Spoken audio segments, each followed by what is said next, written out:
Good afternoon. Welcome to the National Press Theatre. My name is Bruce Campion-Smith of the Toronto Star. I'll be moderating today's session. We're joined by Dr. Theresa Tam, the Chief Public Health Officer of Canada, and Dr. Howard New, who is the Deputy Chief Public Health Officer. They have statements of about 6 minutes, and we have about 30 minutes in total for questions. Dr. Tam? Thank you, and good afternoon, everybody. Globally, there are now over 175,000 COVID-19 cases in over 160 countries. There continues to be a concerning increase in cases reported in Canada in the last few days. As of right now, we have 407 cases of COVID-19 in Canada. All 10 provinces have now reported cases. We also have 8 confirmed cases among the passengers repatriated from the Grand Princess, who are all quarantined at CFB Trenton. Canada has tested nearly 34,000 individuals to date. Internationally, Europe is the epicenter of the outbreak. We ask that all travelers coming to Canada self-isolate for 14 days after arrival. These efforts would contribute to slowing the introduction and spread of COVID-19 in Canada. At the same time, the continued global movement of goods and people and the ongoing delivery of essential services will be important for Canada's response to COVID-19. Consequently, an exemption to the request for self-isolation for 14 days should be provided to workers who are essential to the movement of these goods and people. All Canadians must act now to take all precautions and practice social distancing in order to interrupt chains of transmission, to delay and suppress the epidemic curve of COVID-19. Most of Canada's cases continue to be travel-related, so public health authorities across Canada are continuing with strong efforts to detect cases, trace, and manage contacts. COVID-19 is a serious public health threat. This disease and this outbreak will disrupt our lives. For many of us, that may mean we are ill or our family members are ill, or that work, social functions, childcare, and other aspects of our lives are disrupted. But for some, the disease will be much worse, severe, and life-threatening. We all need to take every precaution to protect older adults and medically vulnerable people who are at greatest risk of severe COVID-19 disease. Those of us within Canada are urged to postpone or cancel travel outside of Canada unless it's essential. To increase your personal physical space from others, public gatherings of 50 people or more is to be avoided. Where flexible work arrangements are possible, consider contingencies like working from home if this becomes necessary. And most importantly, if you do develop symptoms, no matter how mild, stay home and follow the instructions of your local health authorities. Doing this will keep protecting others around you and very likely save a life by limiting the spread of this disease. Again, this is our chance right here, right now, and we need to act now and act together. Thank you. Merci et bonjour à tous. Thank you. Good afternoon to all. Throughout the world, today there are over 174,000 cases of COVID-19 in over 160 countries. In Canada, the number of cases over the last few days has remained worrying. Today in Canada, there are 407 cases of COVID-19. And these cases are spread out over every province. There are 8 confirmed cases in passengers repatriated from the Grand Princess cruise ship. They are all in quarantine at CFB Trenton. So far, Canada has tested 34,000 people around the world. Europe has now become the epicenter of the outbreak. We ask that all travelers arriving from outside of Canada to place themselves into a 14-day self-isolation period, and this fact will help to slow the spread and the transmission of COVID-19 in Canada. However, the movement of goods and essential workers will be an important factor in Canada's fight against COVID-19. Therefore, essential workers and any conveyance will be exempted from the 14-day self-isolation period. All Canadians must act now and here and take every possible precaution, including social distancing measures, to stop the transmission chain and to slow down the epidemic and to flatten the curve of COVID-19. Declared cases in Canada, for the most part, are connected to travel. Public health officials across Canada are therefore continuously deploying important efforts to screen passengers, to find cases, and to isolate confirmed cases. COVID-19 is a serious threat to public health. The outbreak of this illness will disrupt our lives for many of us. The consequences will be illness or the illness of a loved one. Further, the social aspect of our lives, childcare, and other aspects will be disrupted as well. For some people, the illness will be quite serious, and it might even be life-threatening for some people. So we must all take every precaution to help protect seniors and vulnerable people because they are particularly exposed to the risk of developing serious consequences if they get COVID-19. So we are calling on all Canadians to cancel or delay any non-essential travel outside the country in order to increase the physical distance between persons, avoid public gatherings of 50 people or more. In cases where it is possible to bring about workplace flexibility, we encourage the use of telework.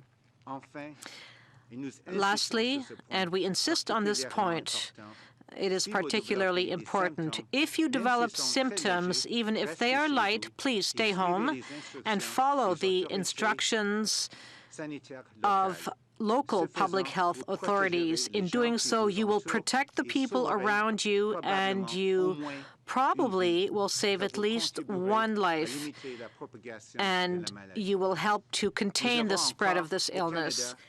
In Canada, it is still possible to act quickly, and we must do so together now. Thank you very much.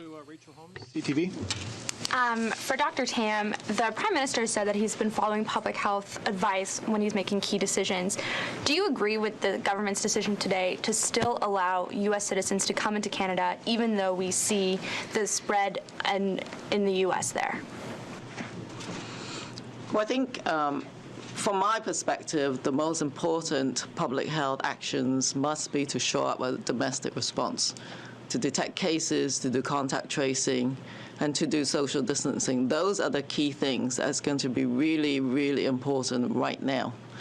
Border measures add layers of protection on top of that fundamental public health action. So border measures are never perfect, and you have to weigh all the pros and cons of doing them. I do think that putting the measure of asking people to self-isolate when they arrive in Canada is a really important aspect of the public health response, which means anyone who might be infected are asked to self-isolate to prevent the onward transmission and the impact on those who are vulnerable in Canada. So that's the concept. And now that we're going to see an influx of people coming back into Canada, do we have enough tests to make sure that we can tell who's positive and who's not? And do we have enough protective equipment for doctors so that clinics don't have to close? So we're working really closely with partners and territories, and one of the key aspects of our collaboration is to determine the needs of all of those supplies and to be able to pull together mechanisms for bulk purchasing and other means. So we are actually looking at any other possible avenue in order to get those supplies. That doesn't mean that one should not be prudent with the actual testing strategies. So those must be carefully managed in order to home in or focus on the population who are most likely to be infected. That's for sure. But we are absolutely working together to get those supplies that the health system needs. Okay, we're going to go to Kelsey Johnson, Reuters, and then Philip Vincent Voici. Dr. Tam, BC Health Minister Adrian Dix has said that they remain concerned that visitors from the United States are continuing to be allowed into Canada. Their strong message is that visitors from the United States do not come to British Columbia, don't come. Do you agree with that message from BC? Well, I think British Columbia shares a border, of course, with some key areas of the United States experiencing cases of COVID-19. So it is important to work together to reduce that risk. I think that, again, asking people to self-isolate when they come into Canada is a key move. Together with Dr. Bonnie Henry, we discussed the need to actually maintain essential supplies and those essential services. There are also potentially workers who are maintaining some critical functions that do work across those borders. So we're working together to make sure that we know how to exempt those people who will be still asked to stringently self-monitor and to make sure that they self-isolate on the detection of symptoms. And also, earlier today, the Prime Minister, in the Prime Minister's remarks, he asked Canadians to stay home. Do we know how long Canadians are going to be told to stay home? This is outside of those who are obviously being asked to self-isolate, but the advice, at least in the City of Ottawa, is do not go outside unless it's for essentials. Do we have any idea about how long that period of staying home is going to be? So right now, I do believe we are in a fairly critical period. We saw the numbers in Canada go up quite a bit over the last several days, so certainly over the weekend.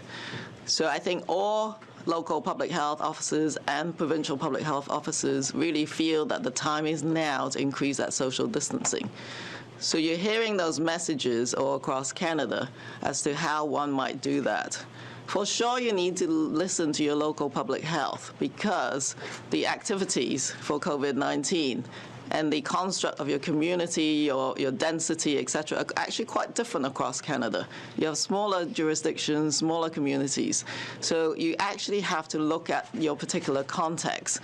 Here, of course, we have to listen to what Ottawa Public Health has to say as well in order to look at our individual situations. But I think the message really is about social distancing and how to do that, but without actually socially isolating people as well. You need to look in on your neighbors and figure out how you maintain those sort of connectivity and support each other. Philip Vincent Voici, Oui, Monsieur New en français. J'aimerais vous entendre sur... Mr. New in French, please. I would like to hear you on the numbers. The government of Quebec said that under the worst-case scenario, there would be 24,000 deaths in Quebec. There are already 4 in BC. In a Canadian scenario, how many potential deaths could there be, and how long will it take to hit that number? Days, months, or years? Well, the current situation is still extremely fluid. I respect what the government of Quebec has projected with regard to potential deaths. We are still working closely with each province and territory. At this point here, I cannot give you an exact number. However, this is part of our planning. We want to make sure we have the resources we need in hospitals in case there is the contagion spread. Despite the 4 deaths in British Columbia, most cases in Canada are isolated, people are at home, and not really that ill, not in hospital. So, up until now, we have been lucky, but we cannot take this for granted, and we are still planning for every type of scenario.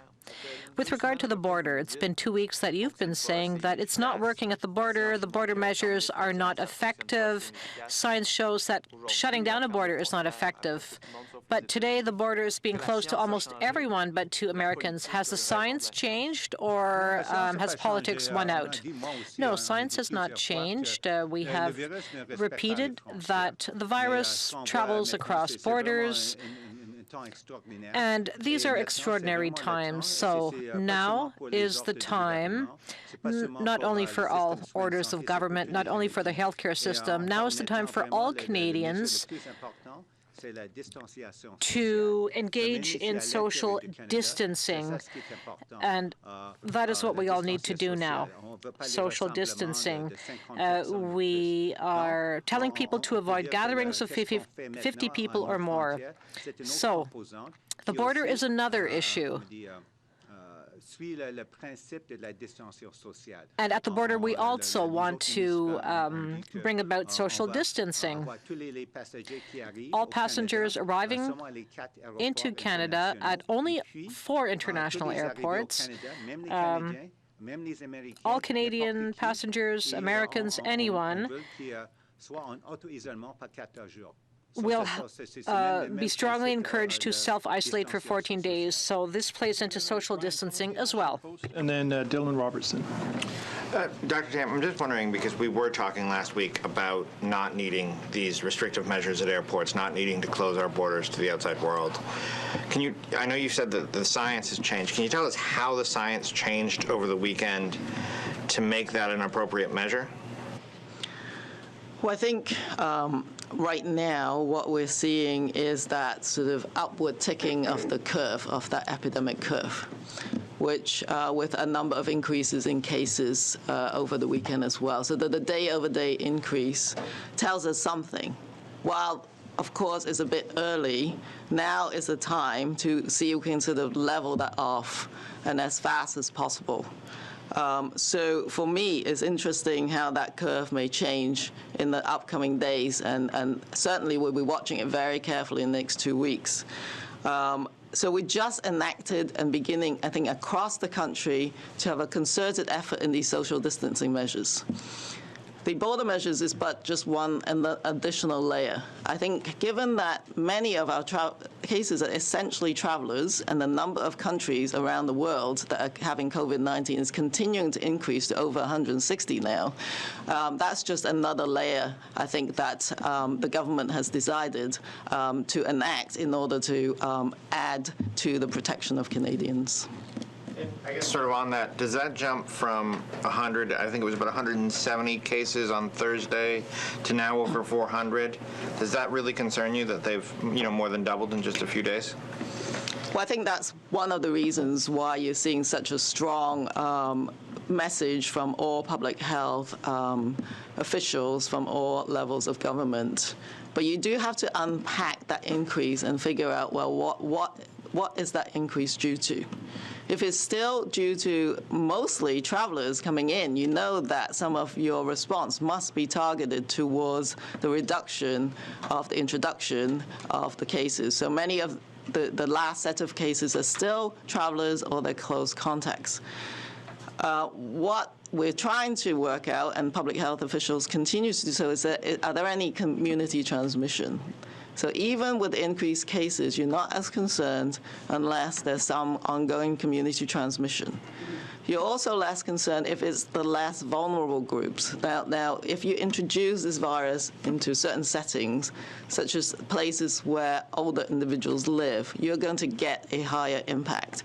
So you have to pull out all stops. No matter what the numbers look like, is exactly what the numbers underneath tell you. And if the people impacted are in high vulnerable groups, now is the time to absolutely try and protect them through social distancing and other measures. Okay, we're going to Dylan Robertson, Winnipeg Free Press, and then Tessa Sanchi. Dr. Tam, just on the note about vulnerable communities, I wanted to talk a bit about First Nations. We've had some of the Northern Manitoba chiefs say that their nurses don't have adequate information or supplies. We had that one presumptive case in Northern Saskatchewan.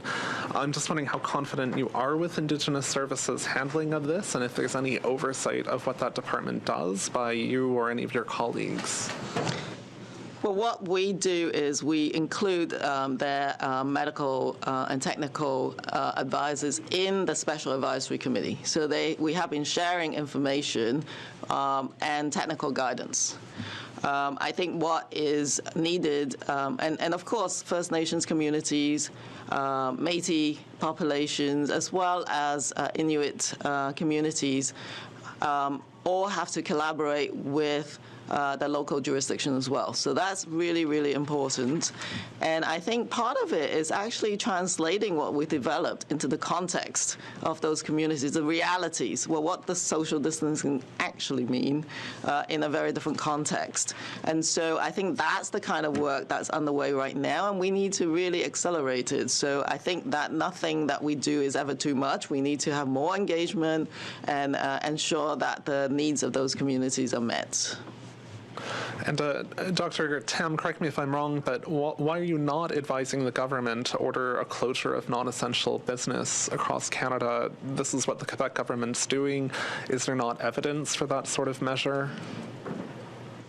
So, again, we collaborate with all the chief medical officers, and our role is provide guidance. How you implement and execute those guidance is, of course, up to individual municipalities or provinces, depending on the context as well. And so I think that is partly what you're seeing. You have to make some of the decisions on a local level. But for example, we did come to a consensus that mass gatherings or gatherings of over 50 people should really avoid, postpone at this juncture, because right now is a very important period of time. Okay, we've got Tessa Sanchi, Hill Times. Hi, so my question follows up on some previous questions about supplies. Are there concerns about any shortages of particular supplies at this point, items that you're especially looking for right now? Well, I think this is a sort of ongoing, everyday kind of discussion. But the kind of supply, as you can imagine, that we are all interested in getting more of are personal protective equipment, but also laboratory supplies. So I would say those are the two really key things. We also are discussing purchases of ventilators, for example, should jurisdictions need them. I don't think there's shortages of them necessarily. It's just that that's some of the supplies that people have been interested in. Follow-up specifically about the testing kits. Prime Minister Trudeau mentioned over the weekend that one of the reasons he was not tested was, in addition to being asymptomatic, it would take a testing kit away from someone who was symptomatic. So is there a particular concern about shortages of testing kits, and how difficult is it to get an increased supply? Obviously, our numbers are growing exponentially. Yes, so I think you will see that there'll be every effort to ensure that we have enough supply, but you also really need to be smart about who you're testing.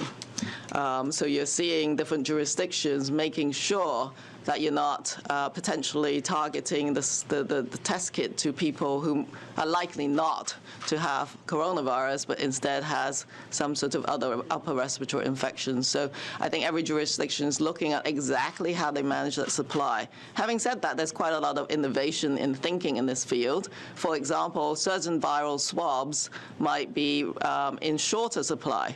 So laboratories are actually testing other swabs that are in plentiful supply, and how do we use those instead? So lots of that kind of innovation is happening. Another area of very worthy of monitoring is the fact that there are now new commercial kits becoming available from different manufacturers. So Health Canada is helping to really review those really rapidly, so that you have good quality testing kits that are more of the commercial variety. You don't need a provincial lab or a high-level sort of hospital lab with a PCR machine in order to try and get those tests done. You're going to see more and more of that kind of availability. But I think our role at the federal level is both the regulatory, making sure we get fast tracking and monitoring all availabilities, and then help coordinate that supply. Okay, we're going to take two more in the room. Todd Ledurande from APTN, please. Yes. I've heard reports that there's a handful of First Nations that are already are self-isolating, so they're closing off their border, so to speak, and other First Nations are considering this. How effective a strategy is this at this point, especially for remote, maybe fly-in communities to maybe consider doing this? Well, I think that's a very important question because really you cannot afford to have the virus enter an area that has less ability to cope with it. So I think leadership, Indigenous leaders, First Nations leaders in their respective community is discussing with public health and others to see what is appropriate. And I think for that particular community, the ability to tolerate that kind of risk is such that I think many are thinking, well, we just can't afford to let the virus enter. So as a result, many might be taking those kind of decisions, but it is an individual community decision as well. If the virus were to get into one of these First Nations, they are vulnerable. They don't have the capacity. They may have a nursing station. Somebody gets sick, they have to medevac somebody all the way down to Winnipeg or Edmonton or something like that. So is there any plans to perhaps tag the military to come in with a field hospital, construct a field hospital, bring their expertise to a remote region like that? Well, I do think that right now all kinds of solutions are on the table. I do know that territories as well as provinces are connecting so that those medical transportation linkages are maintained and the specific needs of northern or other remote community or flying communities are addressed. So that's part of the active planning going on right now.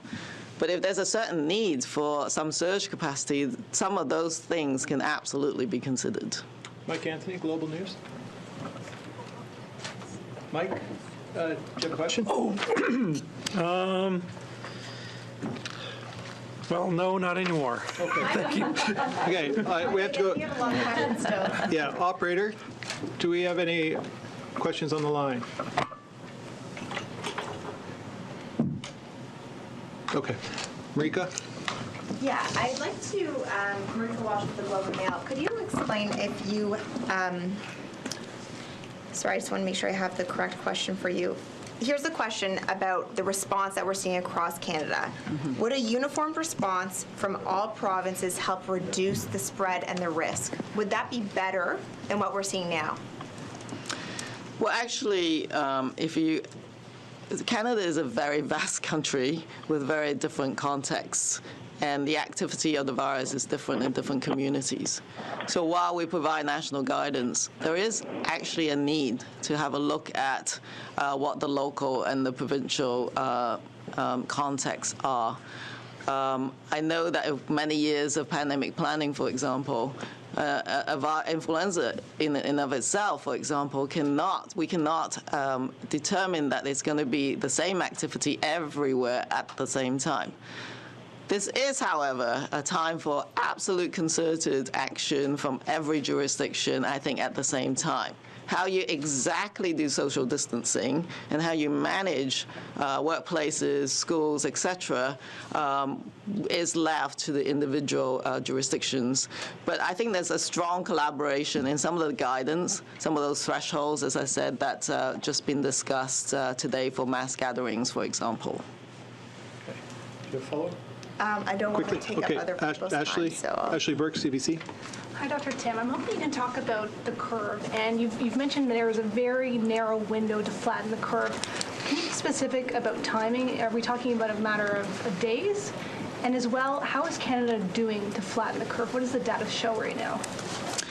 So what you just asked is actually quite an important question. You can't precisely say the exact time, except that very careful monitoring for the next 2 weeks, I think, is very critical. we are beginning to implement all of those social distancing measures. You're seeing different communities beginning to do that kind of measure.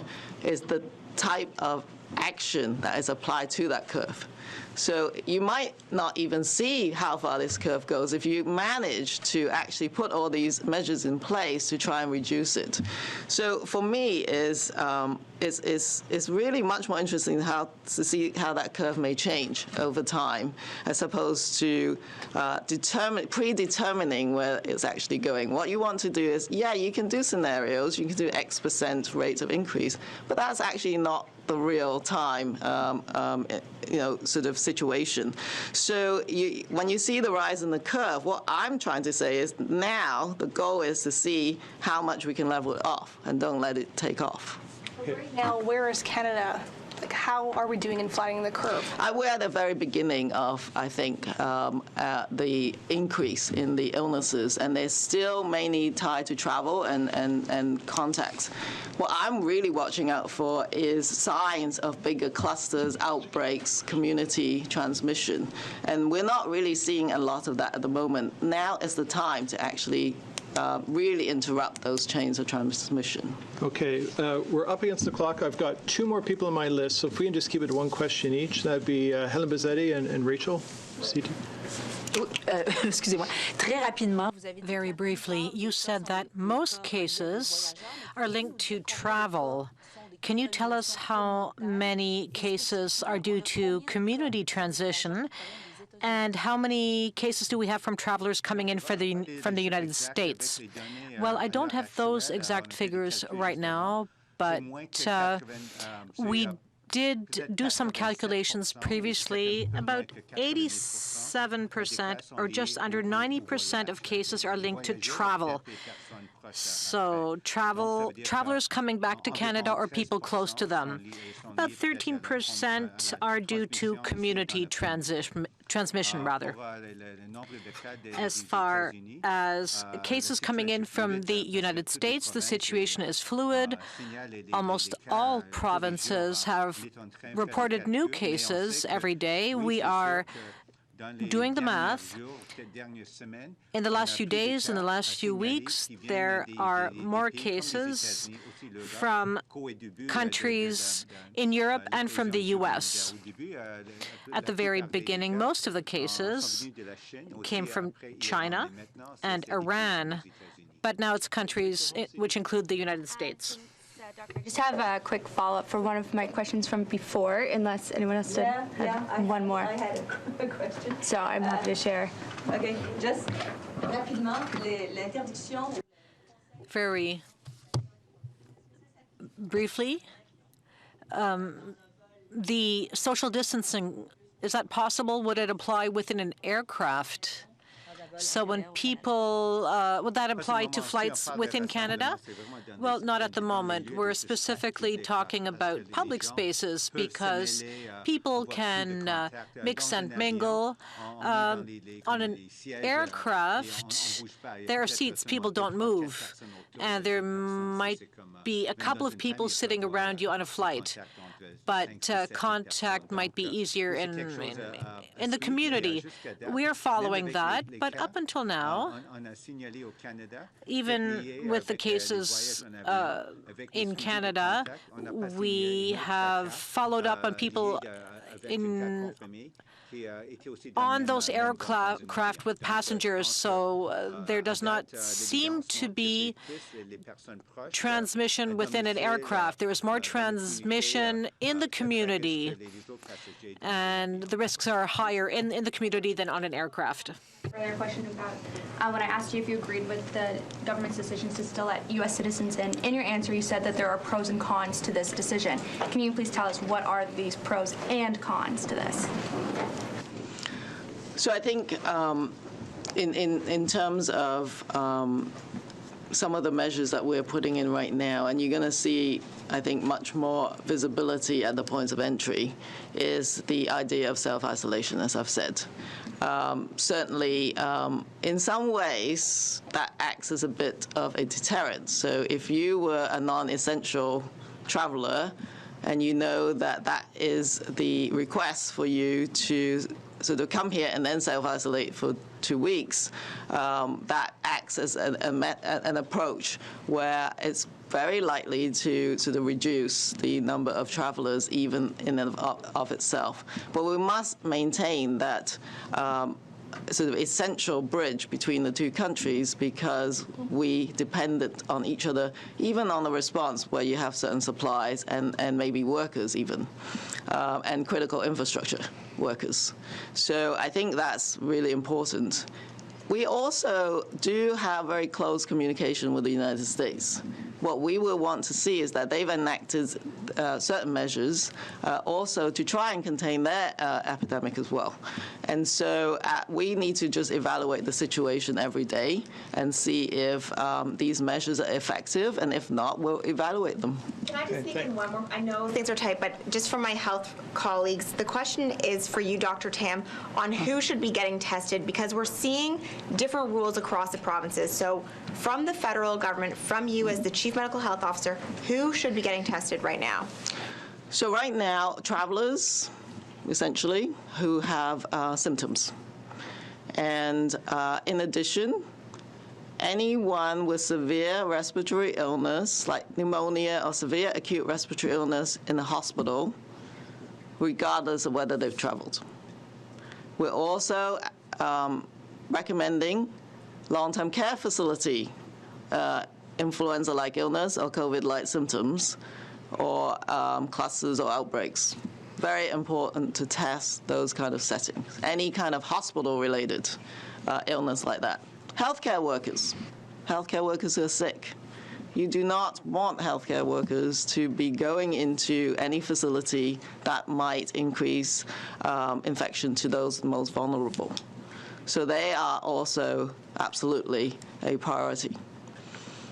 What we are trying to be very careful with is all the people who might be just very worried ill, who may have some mild symptoms, who don't have a history of travel.